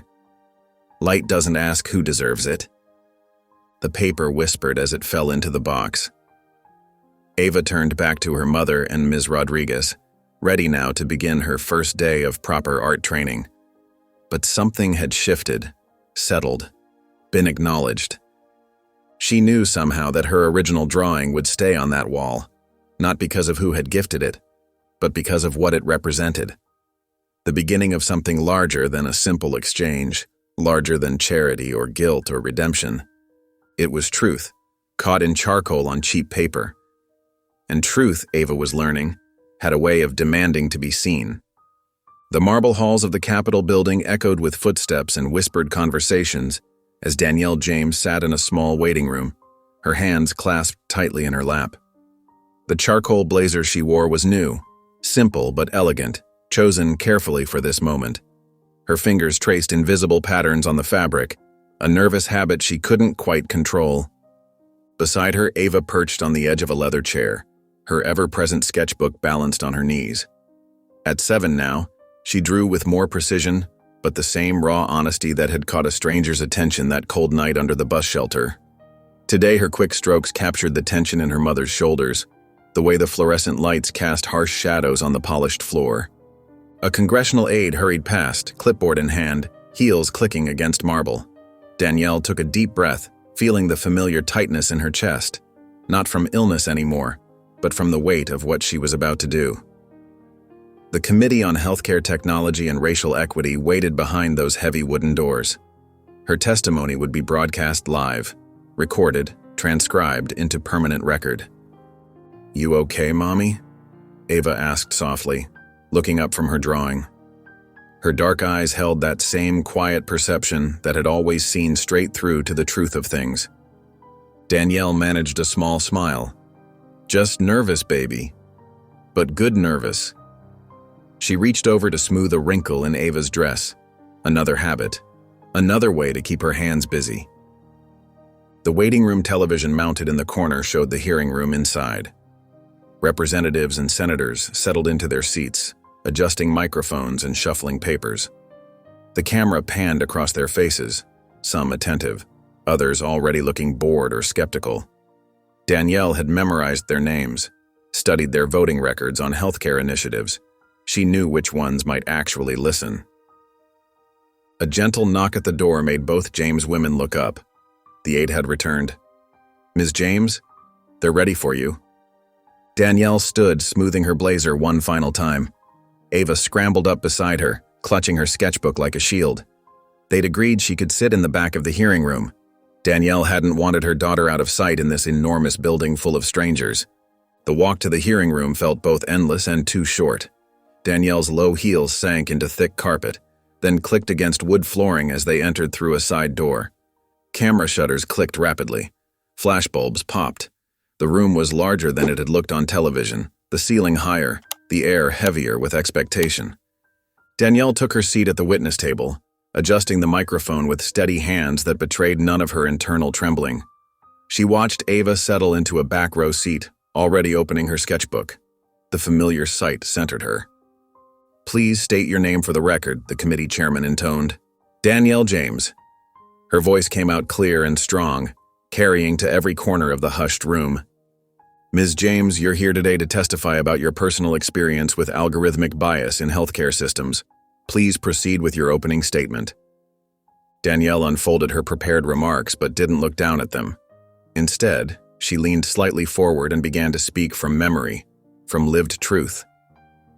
3 years ago, I was a registered nurse working in emergency care. I had health insurance, a steady income, and what I thought was good standing in our healthcare system. Then I got sick. The room stayed silent as she detailed her descent. How missed appointments due to exhaustion were flagged as non-compliance. How requesting pain medication got her labeled drug-seeking. How every attempt to advocate for herself was interpreted as aggression by an AI system that reduced her humanity to data points. The algorithm didn't know that I missed appointments because I couldn't afford the bus fare after losing my job. It didn't know I was in too much pain to walk the 12 blocks to the clinic. It didn't know anything about me except what it was programmed to assume about people who look like me. Live where I live, earn what I earn. She explained the technical details with professional precision, how risk assessment scores were calculated, how seemingly neutral factors like zip code and payment history became proxies for race, how machines learned to perpetuate human biases while wearing the mask of objectivity. Halfway through her testimony, a senator from Ohio raised his hand. "Ms. James, this is clearly a compelling case, but I'm curious. How did you manage to secure such high-level legal representation for your lawsuit? These kinds of cases typically require substantial resources." The question hung in the air. Danielle could feel the camera's focus more intensely, sensing a potential story behind the story. She thought of Elias, not the man who'd first tried to save her with cash and connections, but the one who'd finally understood that sometimes the most powerful thing you can do is step aside. Someone who benefited from the system finally decided to shut up and listen, she said simply. The answer seemed to surprise the senator, who had clearly expected something more dramatic. But Danielle had no interest in feeding that narrative. This wasn't about saviors or charity or individual redemption. She continued her testimony, speaking about the thousands of other patients whose stories would never make it to this room. She talked about code that couldn't recognize cultural differences in how people described pain, about automated systems that flagged non-standard names for extra scrutiny, about algorithms that learned to associate poverty with non-compliance. When she finished, there was a moment of complete silence before the questions began. Danielle answered each one with the same direct honesty, neither apologetic nor confrontational. Through it all, she could hear the soft scratch of Ava's charcoal in the back of the room, documenting this moment in her own way. As the hearing concluded, cameras and reporters swarmed the exit. Danielle gathered her papers unhurriedly, waited for Ava to pack up her supplies. They walked out together, hand in hand, into a sea of flashing lights and shouted questions. Behind them on the Capitol steps, a group of protesters had gathered. Their signs rose above the press crowd. Code is not colorblind. Debug the system. Healthcare is a human right. Their chants echoed off marble columns, carrying their message across the Capitol grounds. Danielle's phone buzzed in her pocket. She pulled it out, a new model, part of her changed circumstances, and checked the screen. There was a single message, just a dot. No number attached. She felt the corner of her mouth lift in a small smile, but didn't type a response. Some conversations were better left in silence. Some debts could only be repaid by paying them forward. She squeezed Ava's hand as they descended the steps, moving through the crowd with quiet purpose. The chants grew louder behind them, a chorus of voices demanding change. But Danielle didn't need to add her voice to theirs anymore. She had spoken her truth in that quiet room. And now it was part of the record. Now it was evidence. The late afternoon sun slanted through the gallery's tall windows, casting long shadows across empty walls where art had hung for years. Elias's footsteps echoed in the vacant space as he walked through what remained of his once prestigious collection.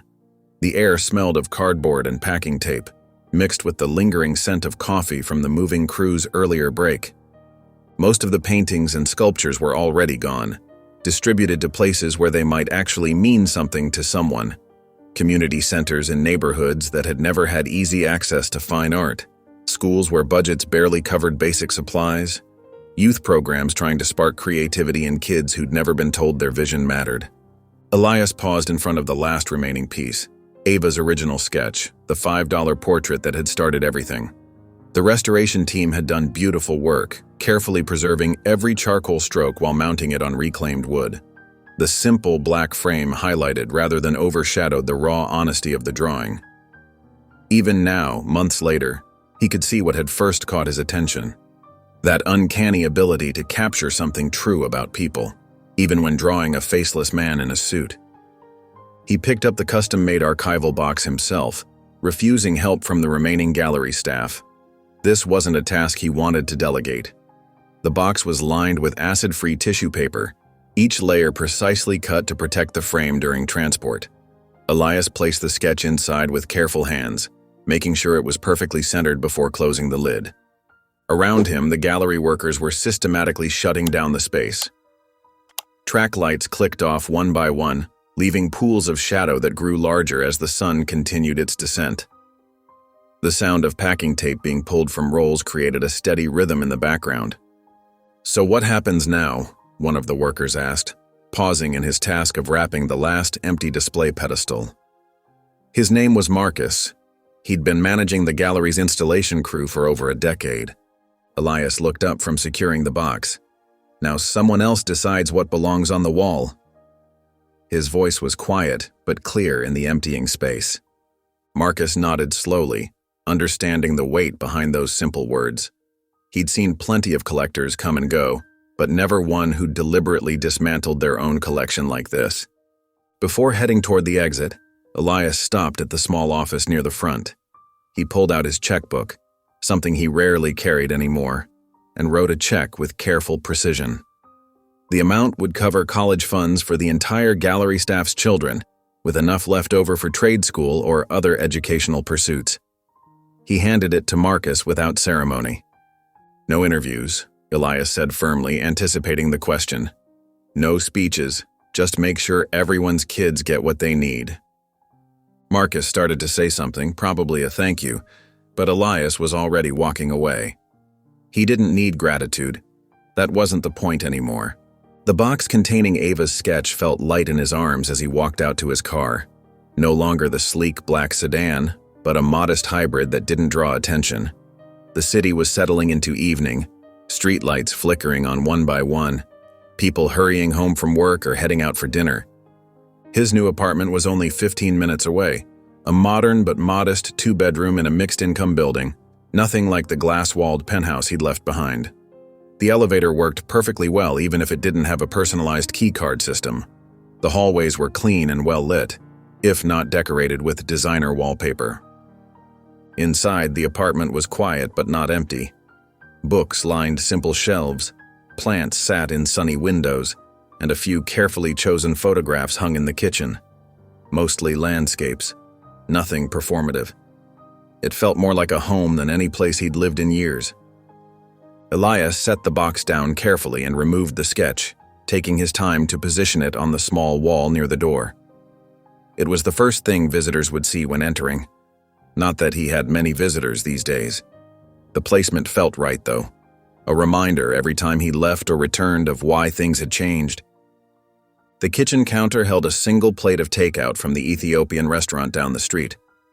He'd been trying to support more local businesses, especially those owned by families who'd been in the neighborhood for generations. The owner, Mrs. Tades, had started including extra injera bread after he'd helped her grandson with a coding project. Elias sat down at his small dining table, another deliberate choice.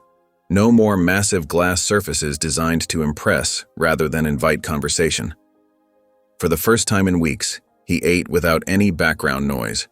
No news feeds, no podcasts, no carefully curated playlist. Just the quiet sounds of the city drifting in through partially open windows. When he finished eating, he cleaned his plate and made a cup of tea. Another new habit, slowing down enough to wait for water to boil. His laptop sat on the coffee table, its screen showing a folder of grant proposals he'd been reviewing. Each one represented a Black-owned AI startup working to address algorithmic bias, create more inclusive datasets, or develop new frameworks for ethical machine learning. Settling onto his couch, comfortable rather than designer, Elias opened the first proposal. The company was developing a healthcare scheduling system that accounted for transportation barriers, childcare needs, and flexible working hours. Their team had direct experience with the problems they were trying to solve. Their code was solid. Their testing methodology was thorough. He began making notes, looking not just at technical specifications but at the human elements. Were they building something that would actually help people? Were they considering the full complexity of the communities they aimed to serve? Were they working to dismantle biased systems, rather than just make them more efficient? The city lights twinkled beyond his windows, but Elias barely noticed them. He was focused on the work in front of him, not trying to save anyone, not seeking redemption, just trying to help good ideas find the support they needed to grow. The sketch watched silently from its place near the door, a constant reminder that sometimes the most powerful thing you can do is simply make space for other voices to be heard. 3 years had passed, and the morning sun streamed through the tall windows of the Ava James School for Creative Thought. The lobby buzzed with energy as students filtered in, their voices echoing off the polished floors and modern walls. Among them walked 9-year-old Ava, her backpack adorned with colorful pins that clicked softly against each other as she moved. The pins told stories of their own, little metal badges from art shows she'd visited, causes she believed in, and places she'd been. Some were gifts from her mother, who now led community programs across the city. Others came from classmates who shared her love of drawing and painting. Each one represented a memory, a piece of who she was becoming. Ava's steps slowed as she approached the lobby's newest addition, a freshly installed exhibition wall titled Truth Seen. The display space had been transformed overnight, now holding a carefully curated collection of student artwork. But it was what hung in the center that made her pause. There, commanding attention in the heart of the exhibition, was a painting that made her breath catch. Someone had taken her first sketch, the simple charcoal portrait she'd drawn years ago under that rusty bus shelter, and reimagined it in vibrant color. The brush strokes were deliberate and alive, each one capturing the raw honesty of her original work while adding new depths of emotion. The faceless man in the suit was still there, but now he seemed to exist in a world of blues and golds, shadows and light. Next to the painting, mounted on a simple plaque, were words Ava recognized immediately. "You don't have to be perfect. Just not a liar." She remembered writing those words, remembered the weight they carried even when she was too young to fully understand them. Now they stood as a testament to something larger than herself. Students moved around her, some hurrying to class, others stopping to look at the exhibition. A group of 6th graders paused to read the quote aloud, their voices mixing with the ambient sounds of the morning. "You don't have to be perfect," one girl said thoughtfully, adjusting her glasses. "Just not a liar," her friend finished, nodding slowly. Some viewers smiled as they passed, perhaps catching something of themselves in the message. Others lingered longer, studying the interplay of color and shadow in the painting. A few took photos with their phones, capturing the moment to share later. But Ava remained still, taking in every detail of how her simple sketch had been transformed, while somehow remaining true to its original spirit. She didn't say anything, didn't need to. The artwork spoke for itself, just as her drawings always had. Time seemed to slow around her as she stood there, witnessing how her small act of honesty had grown into something that touched others. The morning bell chimed softly through the speakers, reminding everyone that classes would begin soon.